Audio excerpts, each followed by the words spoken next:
Welcome and welcome back again. This is it. This is another episode. We thank God for this fun. Na tunasema mambo ni freshi, things are going on well. So it's another episode. This is 2026 na tunaanza na mambo moto, very hot. Here with me niko na mgeni mashuhuri, mgeni ambaye si mgeni, huyu ni this is my brother. This is somebody very important. Now, I know you guys are just about to hear and just about to get to listen to this story. Niaje bro? Fiti sana. Nashukuru Mungu. Naona una glow sana bana. Neema ya God. Unasema ni mambo ya God. By the way, unajua na siku hizi mambo ina ukikutana na mtu ukipata ana smile ama unapata maybe ulimuona the other year alikuwa maybe this color, this year unapata kwa hii color, kimuuliza anakuambia ni God. Hebu tuambie siri ni gani? So hapo pia inategemea. Labda amebleach. Lakini lakini msikie hivyo. Mtu akiwa hivyo pia inaweza kuwa vile tu nimesema ni grace ya God. Inaweza kuwa amepata ma green pasture. Unaona? So ukipata green pasture inamaanisha pia mkwanja inaongezeka na maisha inakuwa shwari. So unapata hata uso pia ina glow. Ni kweli kabisa, ni kweli kabisa. So tukianza basi pale mwanzo, tumeanzisha viewers hata tujawaambia kwanza majina. Hebu waambie kwanza majina. Mimi naitwa Carl. Yes. Mimi ni baba mtu. Nimetoa mtu. Okay. Ile nilitolewa. Niko na mtoto wa mtu. Ni ukweli. Na tuko na watoto. Yes. So far uko na watoto wangapi? Unajua Kiafrika watu hesabu lakini I have enough. You have enough. I have enough. Yeah, it's good by the way. I have enough. Yes. Ni kweli. Najua viewers pale hivi watakuwa wananiuliza pale comment section mbona hatuambii namba, but umesikia vizuri kabisa. If you have enough, don't count the numbers, just know that you have enough. So Carl, leo nilikuwa nimeamua tu nikutembelee, nikuje. Nimefurahia sana. I'm looking at the way things are here. Na nafurahia sana mandhari and most of the people tumekuwa tukiongeongea mbili tatu pale hivi na my viewers, wale mafans ambao wamekuwa kinifuatilia hapo nyuma wakakuwa wananiambia wakati unatembea huku nje angalia utafuta mahali ambapo kuna maua. Nimekuwa naenda mahali tu hakuna maua, so nimeshukuru sana leo umeleta mahali kuna maua. So Carl, basically kitu ambacho kimenifanya leo nikuje nikutafute, it's just about hapo mahali ambapo ulikuwa unaniambia ni baba mtu ako na mtoto wa mtu na ako na mtoto wake. Kwa hivyo Carl, wako na watoto na wako na watoto. Yes. Mnasikia vizuri kabisa kile ambacho tunaambiwa. So unaweza tuambia Carl, kwenye safari hii ya maisha yako yamekuwa vipi? Naweza sema life haijakuwa that easy. Nimekuwa na changamoto pia. Yes. Na basically naweza refer to yenye tunaongelea maybe the marriage life. Yes. Mimi ni wa kitambo kabisa. That was in around 2009. Yes. 2009. So 2009 mpaka saa hizi unaweza hesabu ni miaka ngapi? 2009 up to now. Those are actually ni tunahesabu miaka kama ni 17 hivi around that. So kwa hizo miaka zote pia nimegain experience. Okay. Kwa mambo na marriage. In the first place nilikuwa naogopa. Because nilikuwa nashindwa sasa nitalisha mtoto wa mtu na nini. Because that time yes, I did not have a job like a stable job. Kwa nikifanya tu hizi mazibaru. So naye nikajiuliza sasa nikiamua kuchukua mtoto wa mtu utamlishaje? Najua hiyo fear. Kaa wewe mwenyewe ndio una struggle sasa na umeleta mwingine. How are you going to survive both of you? So kulikuwa na kitu kaa hiyo. But nashukuru Mungu juu niliamua. Niliamua tu one day. Nilianza tu kimchezo. Kwanza ile like kuja kwa sleepover. mtu anakuja sleepover nini, anabaki amefanya mausafi as usual. Umeenda works nini, ameenda works, unapatana. So by the time you realize, unapata amekuja amepiga ka wiki, wiki mbili, pole pole hivyo, ka month, unapata hii kitu kumbe inaenda tu, unaona. So by the time unabaki like now unafaa ku legalize kitu, unapata mtu ameshakuja, you already have a kid, unaona. So wakati unapata mtu hii pia na game up your vision, like sasa unakuwa deep into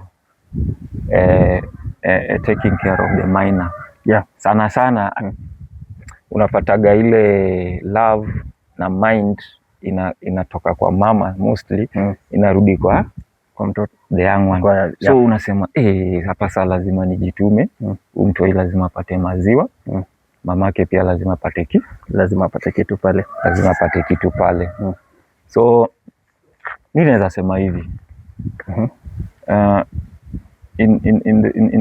in life lazima mtu aamue kwanza, lazima uamue, hiyo ni kitu cha kwanza. Lazima uamue kwamba unataka kuwa in marriage. Alafu ya pili, lazima both of you agree kwamba this is what both of you want. And then ya tatu, lazima nyinyi wawili mkwe na set of goals. How do you want your marriage to run? Do you have the same vision? Do you have what and what have you have to share? Unaona, juu nyinyi ni watu mmetoka different places, like mamako na mamangu, wazazi wako na wazazi wangu ni watu tofauti. Mimi tumelelewa on a different background. Sasa mmeamua mnataka kuja pamoja. Wewe umekuja na zako, mimi nimekuja na zangu, and we have to merge them. Lazima tumerge hizi character mbili, in that sisi wote tukue kitu moja, unaona.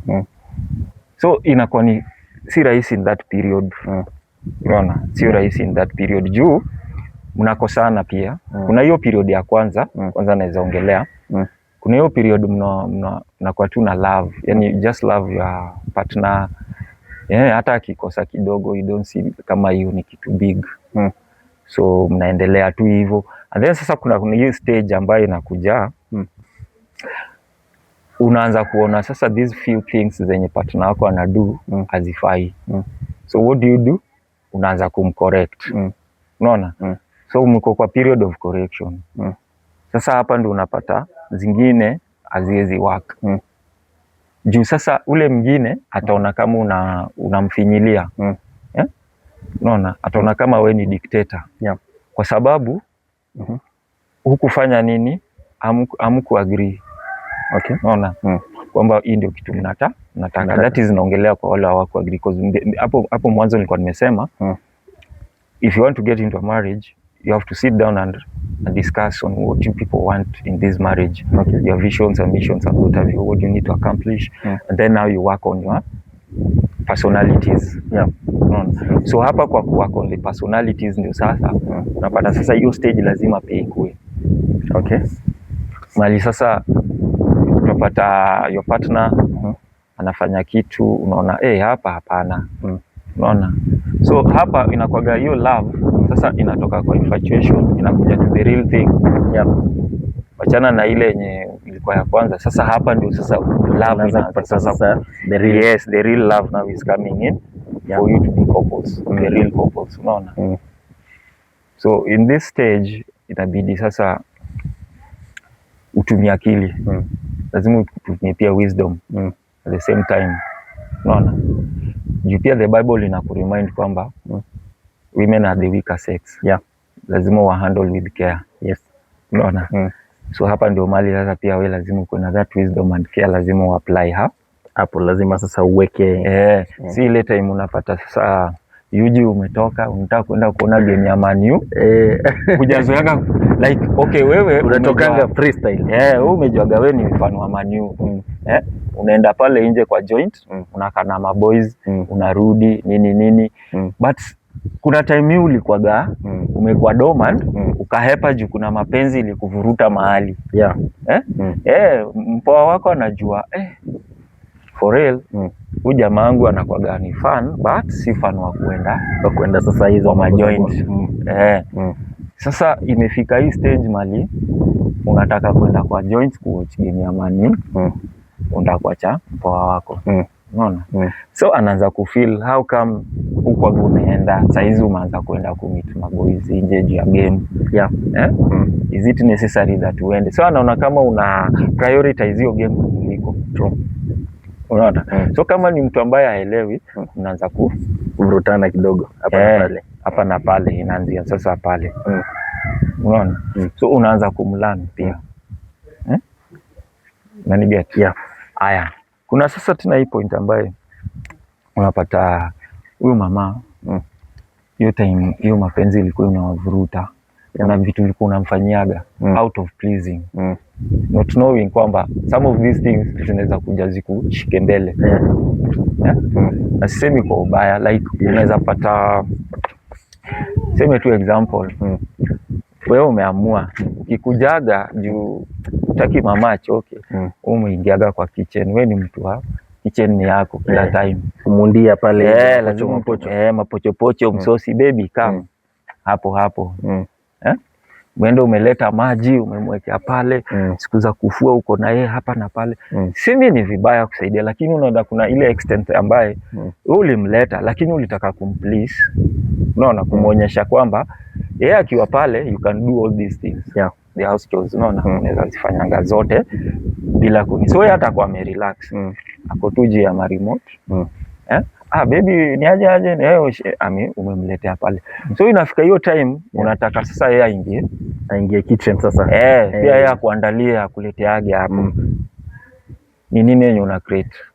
Ataona bado unaona kama sasa unamtumia vibaya. Unaanza turn the tables because ulimzoesha mbeleni. So what do I mean? Muna agree on this thing. Kuna vitu unafaa uweke mpaka. Unaona? Kuna vitu tu unafaa uweke mpaka. Ajuage tu iko hivi henceforth. Unaona? In that wakati unazifanya isikuwe ni kikwazo, atakuwa anajua hivi ndio vile mume wangu yuko, hivi ndio vile wife wangu yuko. True. Unaona? Aya. In that stage ndio pia unaboro. Unaboro leave kutoka kwa one another. So that mzieke pamoja. So hapa ndo utajua zile vitu zenye apendi na vitu zenye anapenda. Pia atajua vitu zenye upendi. Unaona? Now work on them. Then in that stage kuna hiyo nilikuwa nimesema wisdom. Of course kama two siblings kuna kukosana. Because sasa hiyo time, hiyo sasa tunaenda the fourth stage, mali you live like siblings. Unaona? Huyu unakaa na yeye sasa, wewe na yeye mko kitu moja. Unaona? So hapa ndio mali anaweza kukosea vibaya, but unatumia that wisdom. You either decide to keep quiet or you sit down and discuss to solve the matter. Na inakuwa without prejudice, like isikuwe ni hard feelings. Unaona? So pale anakuelewa kwamba through thick and thin huyu ndio mke wangu, huyu ndio mume wangu.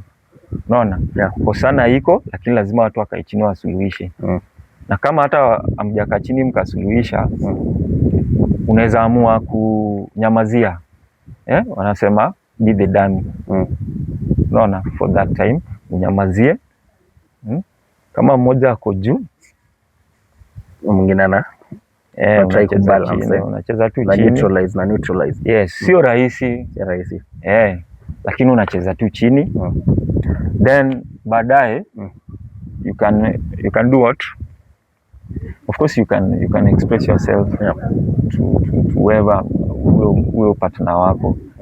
Umwelezee by the hapa naye ilikuwa hivi na hivi na haikunifurahisha.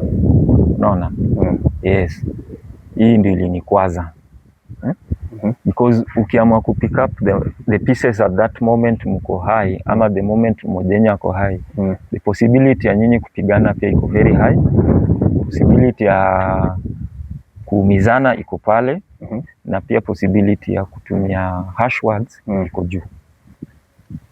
Na unajua hizo vitu zikiwa ndio vitu zenye inakuaga sasa za inaitwa to acidify the marriage. Acidify the marriage. Unaona? Yes.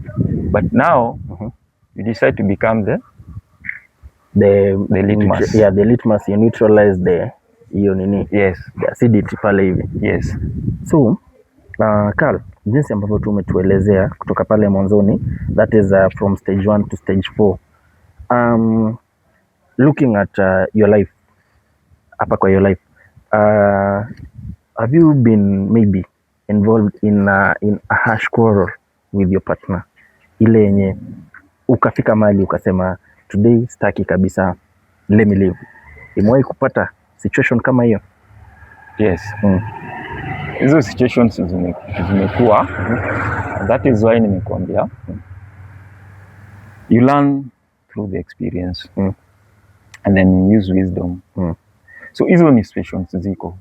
Na maana nikasema lazima you must learn to be the litmus. Okay. Yes. In that situation, one of you must become the litmus. True. For you to move forward. Okay. For you to be able to handle the situation. Okay. Na in this kind of a situation, I know the viewers will be asking pale kwenye comment section, kuna swali litatokea pale hivi. Kuna yule ambaye atakuwa anauliza iwapo maybe amekosana na the partner. Kuna wale ambao most of the viewers, kuna wale ambao hawako Kenya na maybe anafanya kazi pale ng'ambo. Then ana fund yule ambaye ni partner wake in the country. Amefanya kazi pale hivi for 2 years, 3 years, then anakuja back. Anapata the situation is not working. That is ule maybe ni mwanaume alikuwa pale kazi, anakuja anapata wife alipata mtu mwingine na alikuwa anamfund some money. Ama anakuja ni dem, a lady alikuwa anafanya kazi pale hivi, then amerudi Kenya, anapata the husband alipata bibi mwingine but alikuwa anamfund. So inaonekana alikuwa anamfund to marry another wife. So what can you tell maybe this kind of a viewer, the first step? Do you think huyu viewer anafaa kutafuta mzazi amsaidie kwa kusuluhisha kitu kama hiki, ama anafaa kutafuta nani? Maybe kitu kama hiyo ikishaoka anafaa kufanya vipi? Wewe kama maybe in regards to whatever you've been into it, like for the 17 years, I know you can assist in such kind of a situation. That's a very good question. Just like I've said, that's a good question. Okay. This thing, they do happen in real life. Yes. Unapata mtu anafan a relationship. Akuwe ni mwanamume, akuwe ni mwanamke.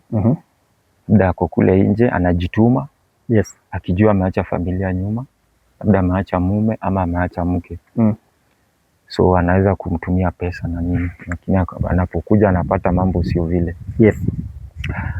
Okay, mimi my advice to them, ama kwa hizi, na bado najua zitafanyika. Ukikuja ukipata kitu kama hiyo, kitu ya kwanza najua itaanza kwa roho, kukwazwa. It's to control yourself. First thing is to control yourself.